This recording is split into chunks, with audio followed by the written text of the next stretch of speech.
Hello, everyone. Welcome to Developing Palettes. I'm Aaron Loomis, coming to you from the Drew Estate Studio. With me today is Seth Geis, and from the Bastani Studio, John McTavish. How you guys doing? Doing well, man.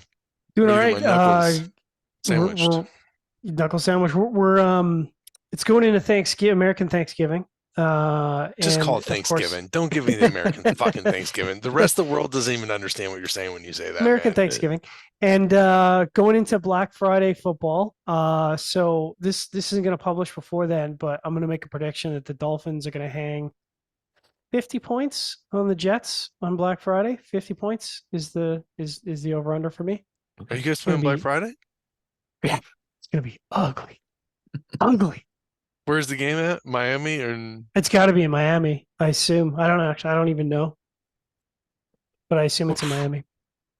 Man, can It'll you be imagine ugly. playing Black Friday? Like you don't even get a Mm. good Thanksgiving. You're in Miami. You know you party the night before. Expect you to play. You're like, fuck, man, I can't play. I I just hope by the following Monday that there's like firings. You know?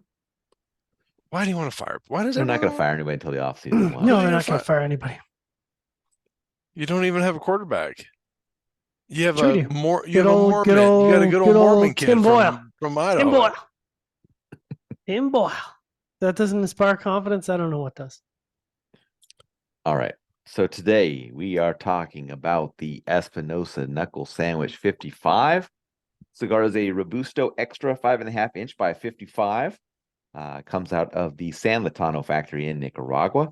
Wrapper is Mexican San Andres. Binder and filler both from Nicaragua, blended by Hector Alfonso.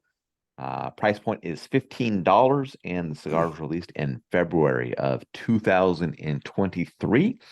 So, with all that out of the way, Seth, what was your overall experience like with this cigar? I think they should have priced it at $15.55. That way they kept the 55 thing going on.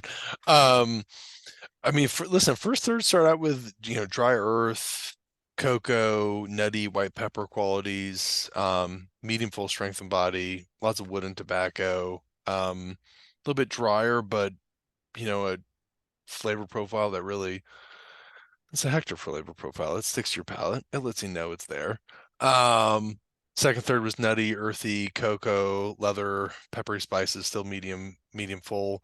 Um, Final third is pretty similar, a little bit more mineral and earth qualities, sharp pepper spices, um, medium full, really good burn, beginning to end. Draw I put as good. I was probably being a dick, which probably just meant it was good, which means it was probably perfect, but we just put good. So yeah, John, you're up. I thought it was good, but I'm a bit of an Espinosa fanboy. So I think, it's got a really dark, heavier profile. But I say that versus a lot of Espinosa stuff that, we get a lot of heavy, heavy spices.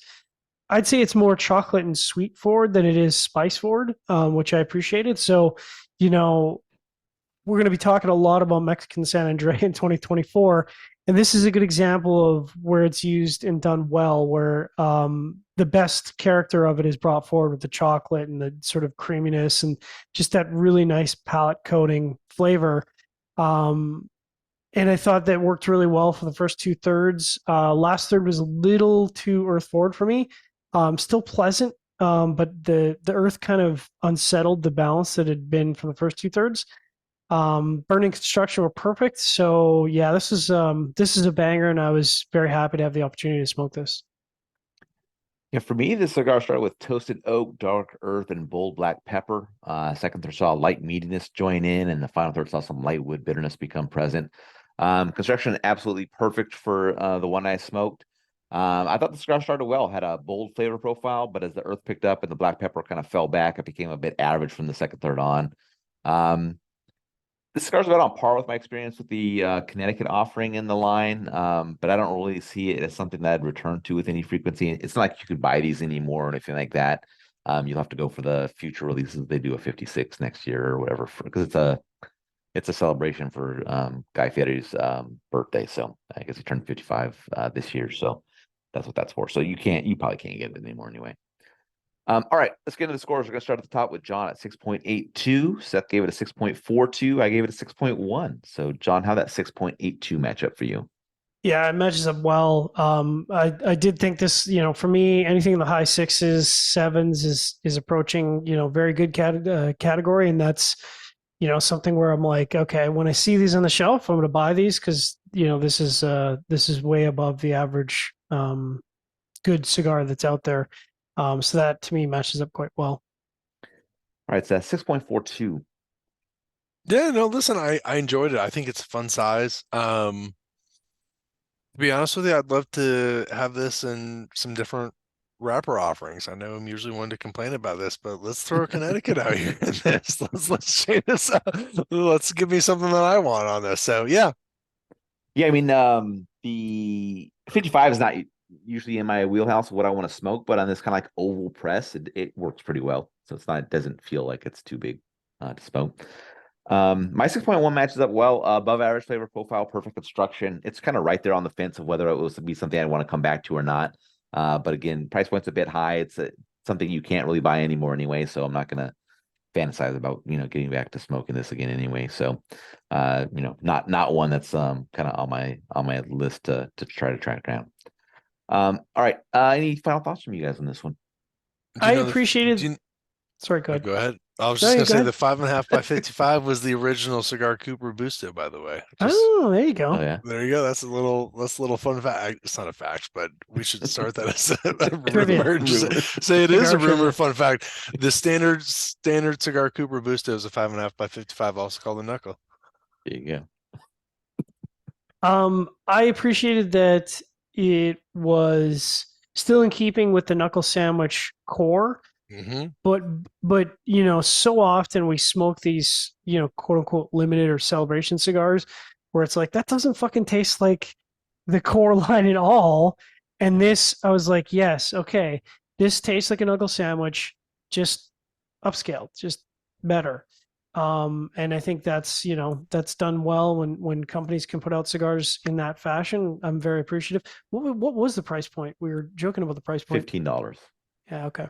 So not bad for a one time limited. I don't think $15 is.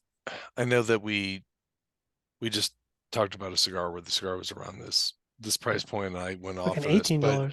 But yeah, but for something like this, as someone who's also seen how these cigars are presented, $15 isn't that bad for this. I think it's just it is what it is. It's kind of a special. It's not in line with anything else.